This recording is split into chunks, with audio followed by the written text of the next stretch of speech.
we switch you to New York City for today's highlights from the National Farmers Union Convention. This special broadcast recorded in New York is presented by the South Dakota Farmers Union and your local gasoline and elevator cooperatives affiliated with Farmers Union Central Exchange and GTA, Farmers Union Grain Terminal Association.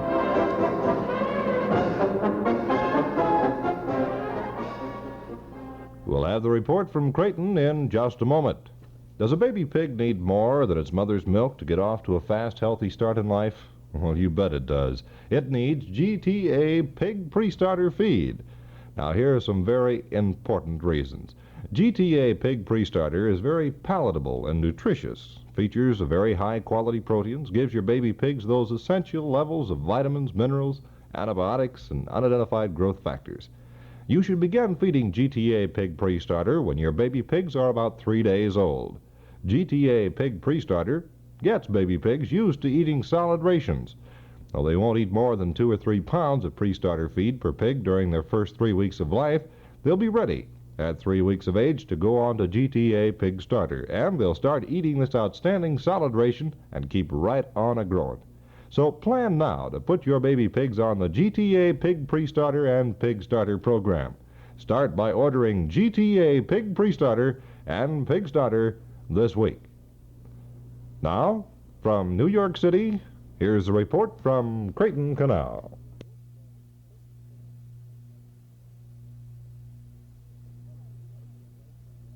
We begin our report from the National Farmers Union for today by talking with Mr. Richard Reuter, who is a special assistant to the President of the United States, more commonly known as the Director of the Food for Peace program.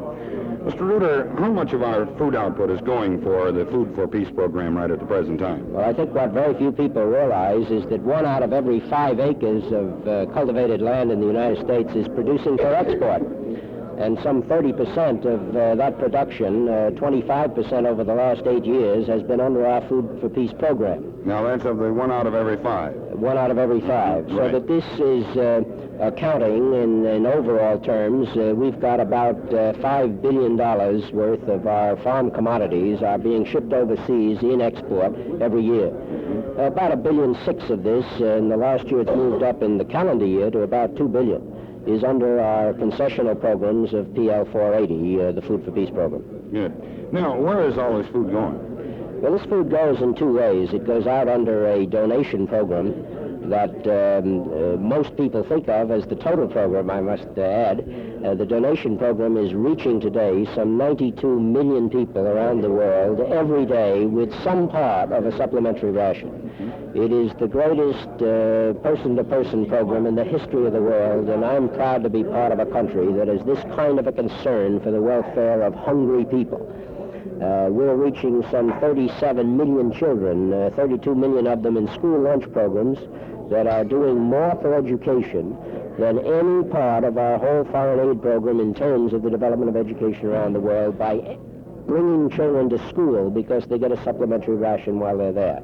I think this is one of the big phases of it. But the intriguing thing is that this is 28% of our total export under the Food for Peace. Some 72% of it is under the sales programs.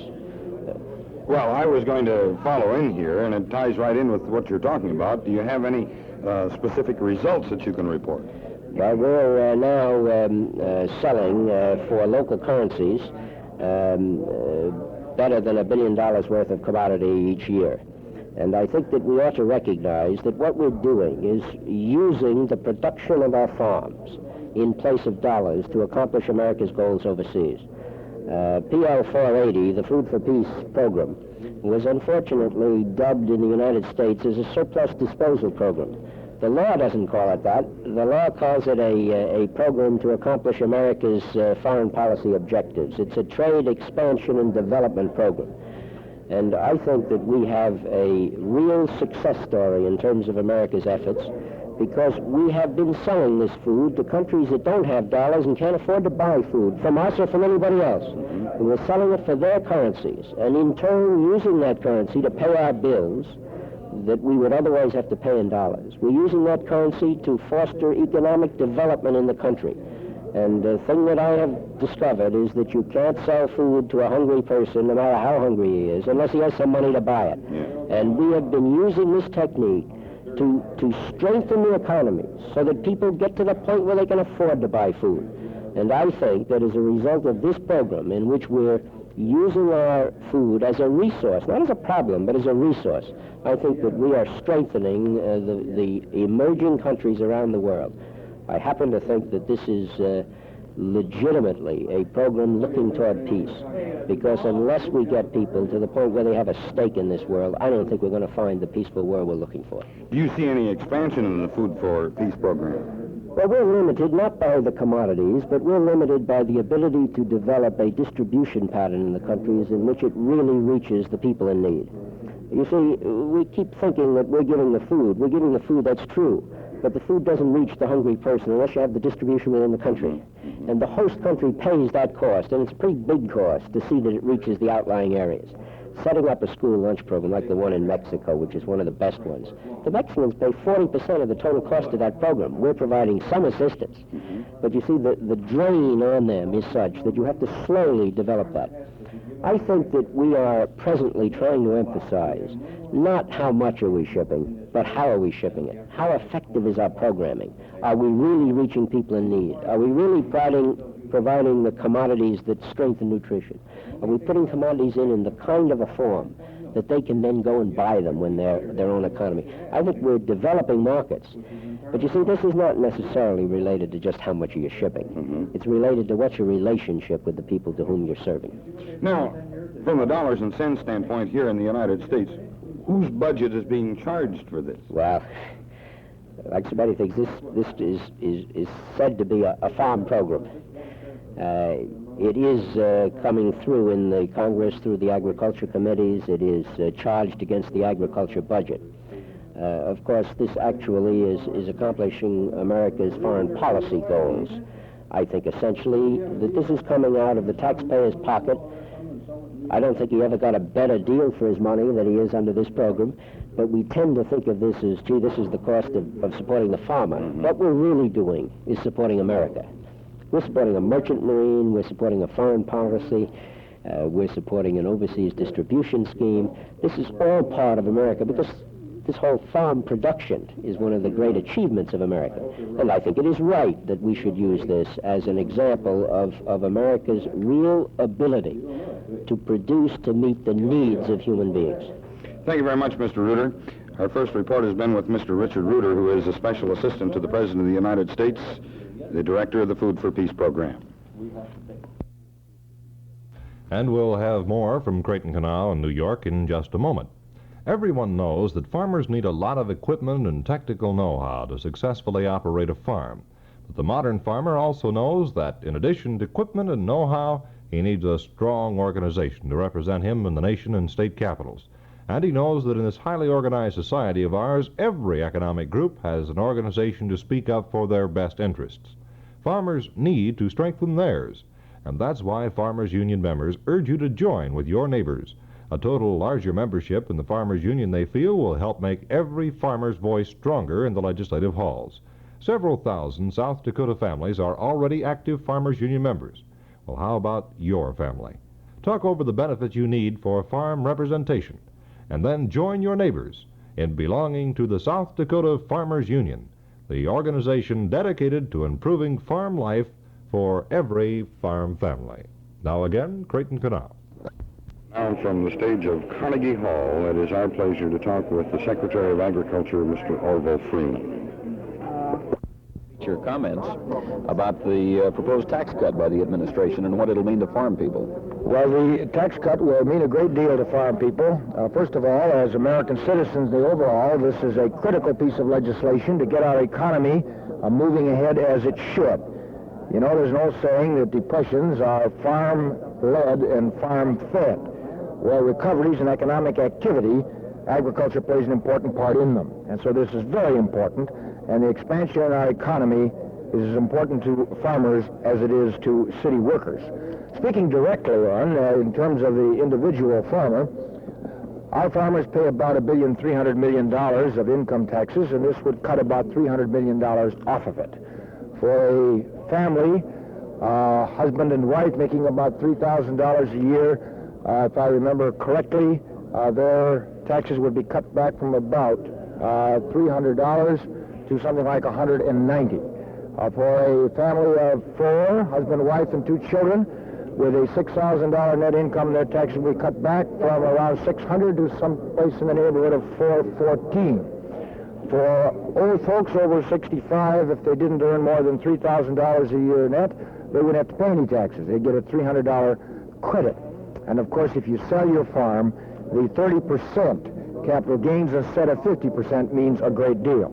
So this, in a direct dollars and cents manner, means a great deal to every farmer, and as a citizen, stimulating our economy means a great deal to all of us.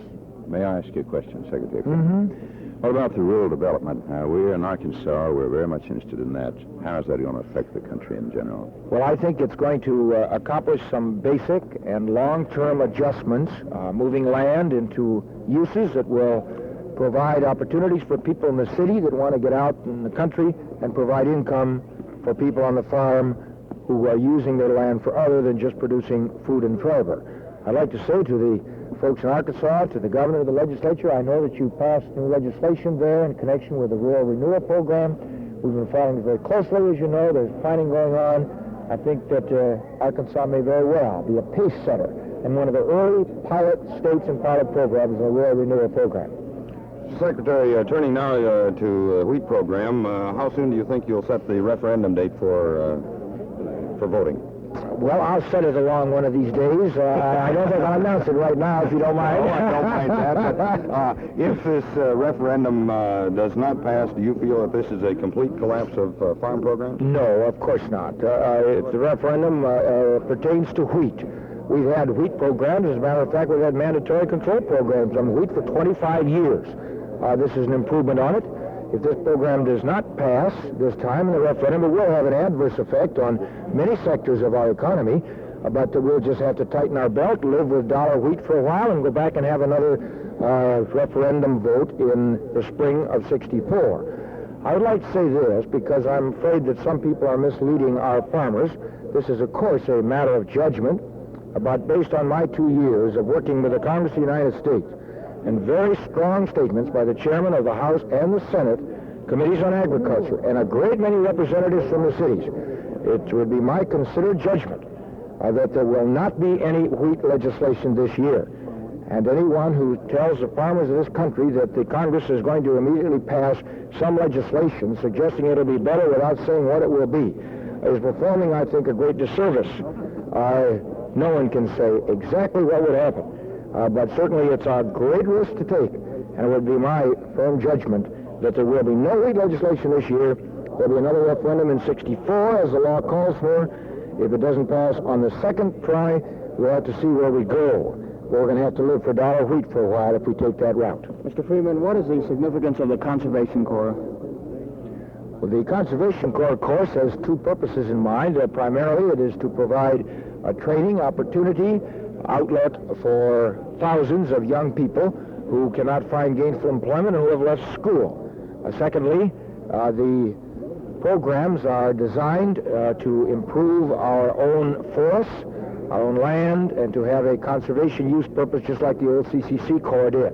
And so it'll serve 2 purposes, an investment in building up the resources of this country, both the young people and the land and forest as well. Do you think it'll be effective? Yes, I think it will be very effective. I think the old CCC is one of the great programs of the New Deal, and this program, adjusted to modern circumstances, can meet a similar need today. I think it'll pass. I hope it will. I'm concerned that many Republicans are opposing it, which I think is very partisan, very short-sighted. It's a very modest investment in young people and in our great natural resources. Secretary, we talked this afternoon at your press conference a little bit about this business of meat prices on the retail level, the part that supermarkets play in them. There has been some agitation, as you know, from the Midwest of investigation of this, and I know this is an explosive type of thing at the present time, but would you care to comment on that, please? Well, we have been making for some time through the Packers and Stockyards Division of the department a careful study to see if the retailers and other segments of the meat industry are indulging in unfair trade practices, monopoly, and unfair effects on prices. This investigation is coming shortly to a stage where we expect some reports and evaluations. Actions have been taken in a number of places. I don't know what it will show. We all know that there have been substantial differences with the tremendous expansion of the chain stores.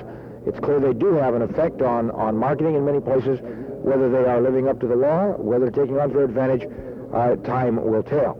I would make it clear that until the report is in, we, of course, reflect on no one, but this new direction in the cattle and hog and meat complex has called for careful study, and that's what we're giving it. Do you have any idea when this report is going to be available?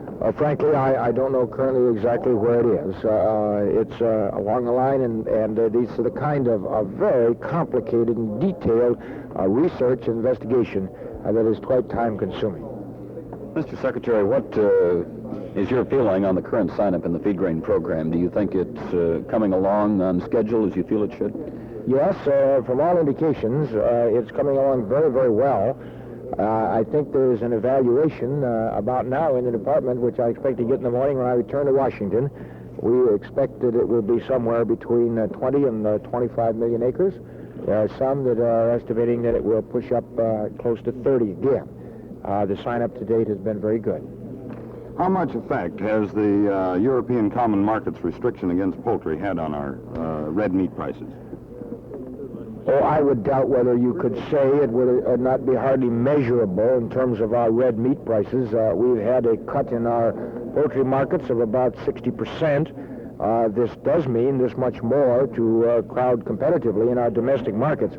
But this quantity is a rather small amount when you take the enormous volume of meat and poultry that goes to markets in this country. It might be that some of the drop in prices, for example, in the New York area where we are today, over the Thanksgiving, Christmas holiday season, were affected because there was quite an influx of turkey and chickens into this area. On the overall, as of now, I don't think it's had too much of an impact. Of course, it's had a real impact on the industry, on the producer, and on the handler, because you don't cut off $30 million worth of trade without feeling it. Mr. Freeman, is the Farm Bill in for rough sledding? Well, what farm bill are you referring to? General Farm Bill. There isn't any general farm bill. That shows my... Excuse me, I didn't want to nail you. All right. Thank you, Mr. Secretary. We have been talking to the Secretary of Agriculture, Mr. Orville Freeman, directly from the stage of Carnegie Hall. We were joined in our press conference with Mr. Freeman by Bob Bice of Arkansas and Orion Samuelson of Chicago, who are fellow members of the farm directors and farm broadcasters profession. That's our report for tonight from the National Farmers Union Convention in New York City. Savings in production costs are as important a part of the farmer's net income. The spring oil sale now is in progress at your nearest Farmers Union Oil Company. Features greater savings than ever before, too. Save 9 cents a gallon on Central Exchange lube oils and gear lubes on orders of 10 gallons or more. Save a penny a pound on all greases on orders of 10 pounds or more. Save 10% on oil and air filters. And don't miss out on this one, the Grease and Gun Special, available only during the spring oil sale at your nearest Farmers Union Company. A full case of 40 cartridges of Multi-Grease W Easy Multi-Load Grease Gun Holder, free with purchase of Grease and Gun. The regular price $15.45, including holder, but the oil sale price is only $13.20 for the complete outfit during the spring oil sale at your nearest local co-op affiliated with the Farmers Union Central Exchange.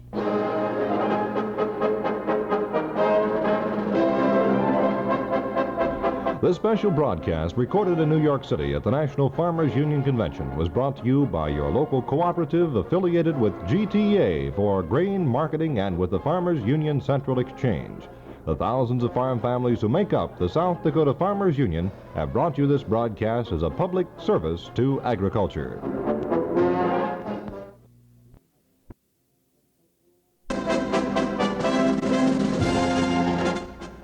Now we switch you to New York City for today's highlights from the National Farmers Union Convention. This special broadcast recorded in New York is presented by the South Dakota Farmers Union and by your local gasoline and elevator cooperatives affiliated with Farmers Union Central Exchange and GTA, Farmers Union Grain Terminal Association.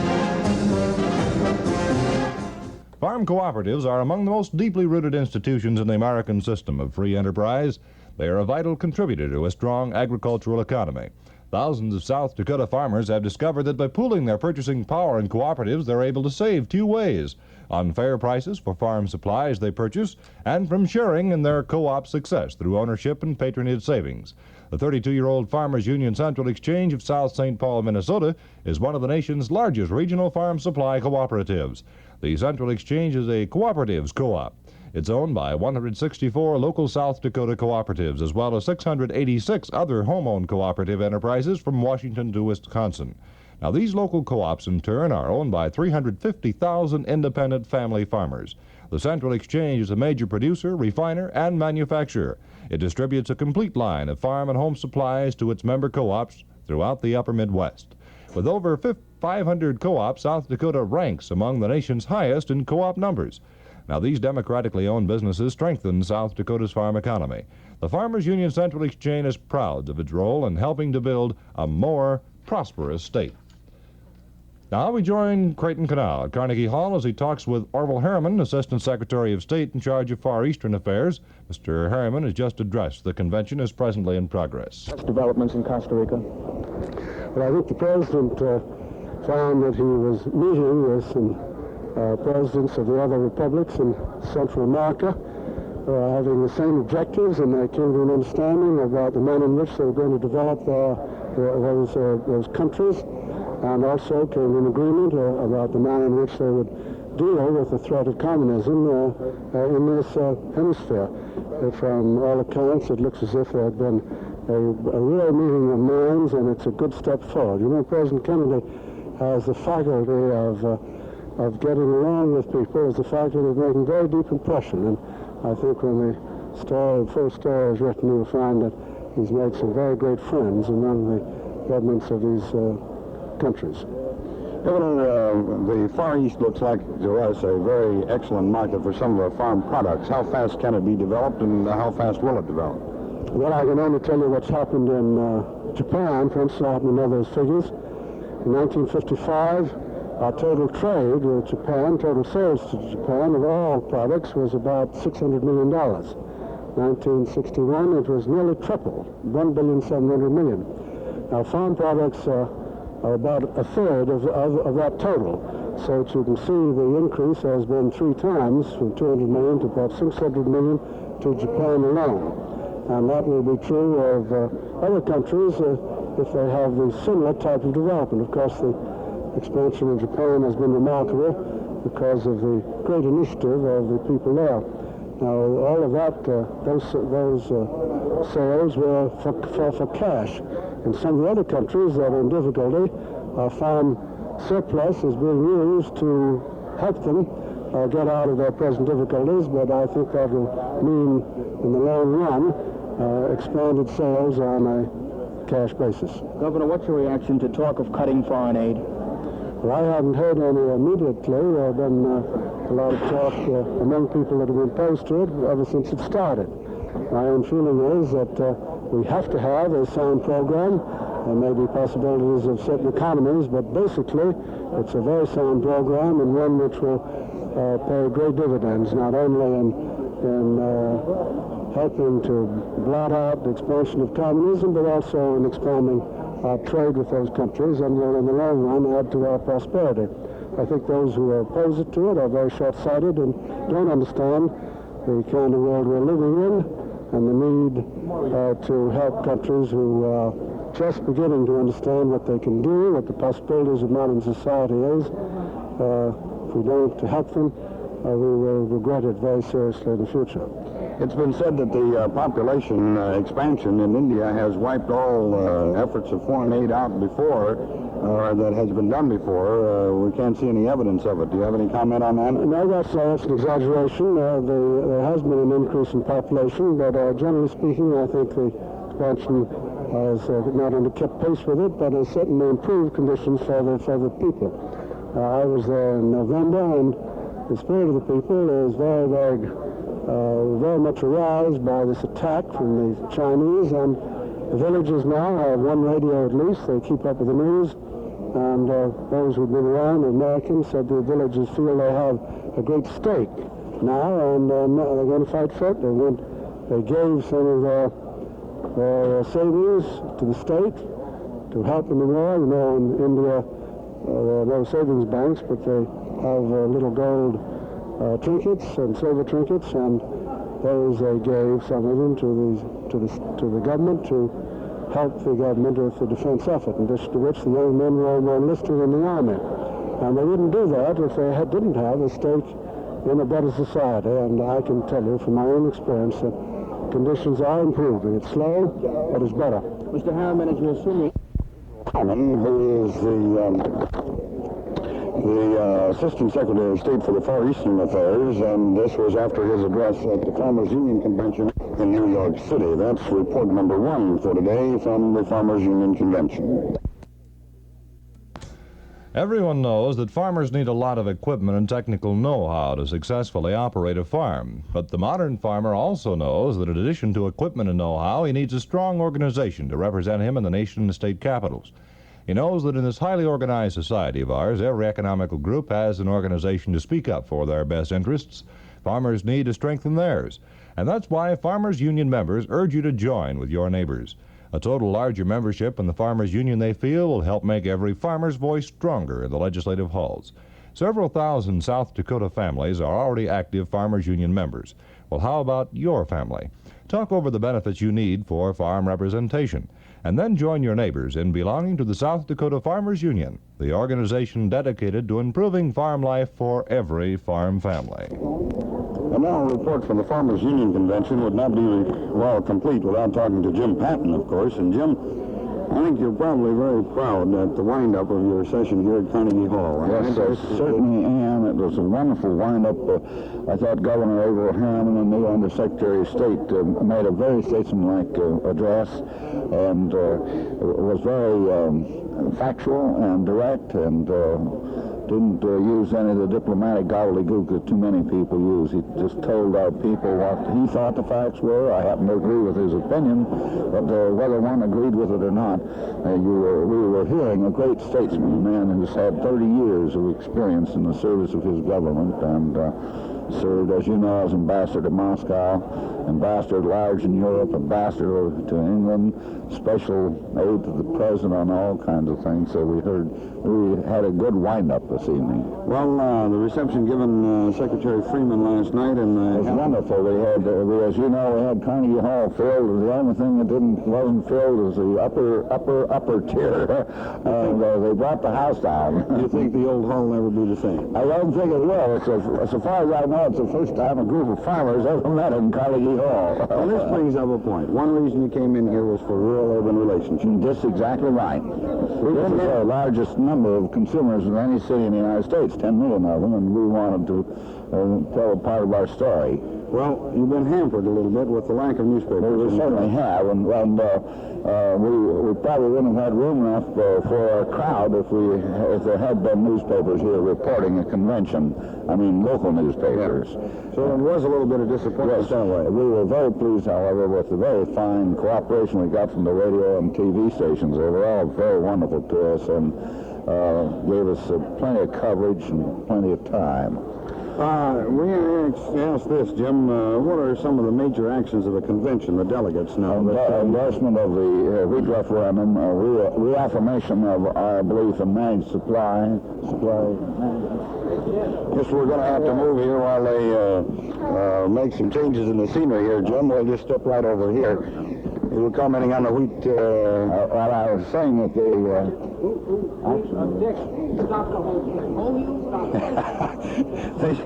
we asked if the hall was going to be the same. We may not be. Well, we may not be the same. They're moving some baffles here, but I guess we're out of the way now. Yes. The convention reaffirmed their belief in the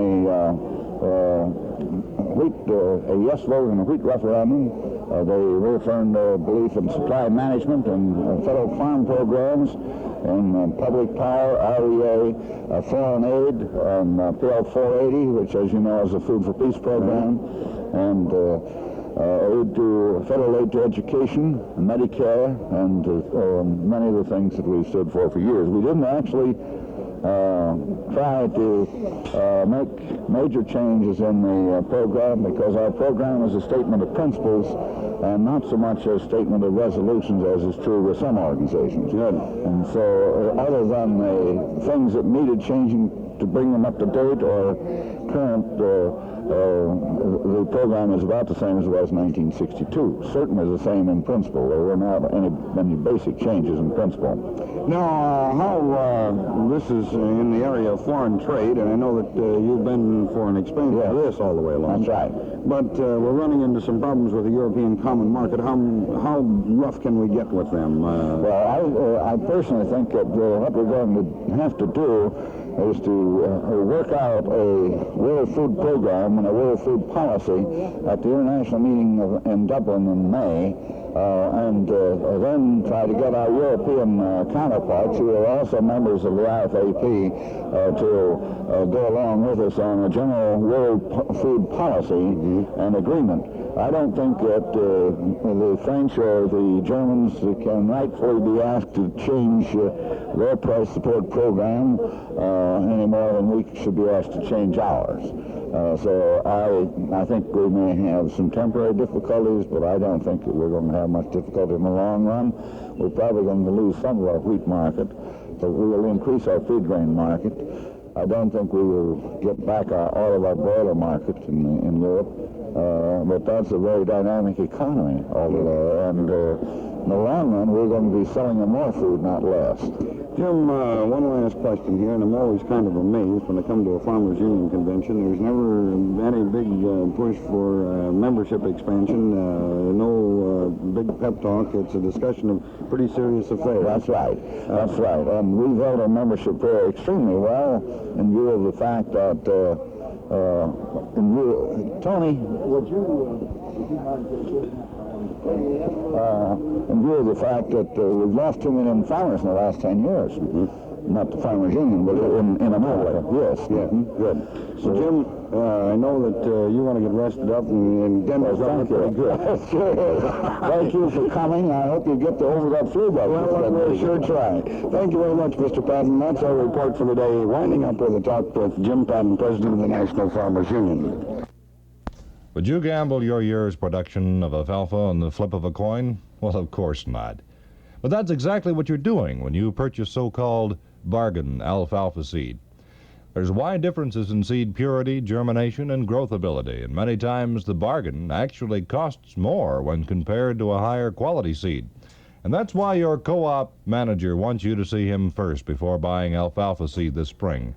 And he stocks top quality GTA pre-inoculated alfalfa seed, and you'll find grade for grade you can't get a better buy.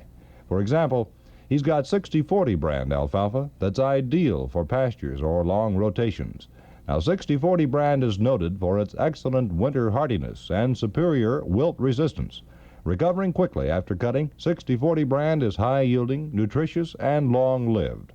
So see your co-op manager today for 60/40 brand and other high-yielding GTA alfalfas.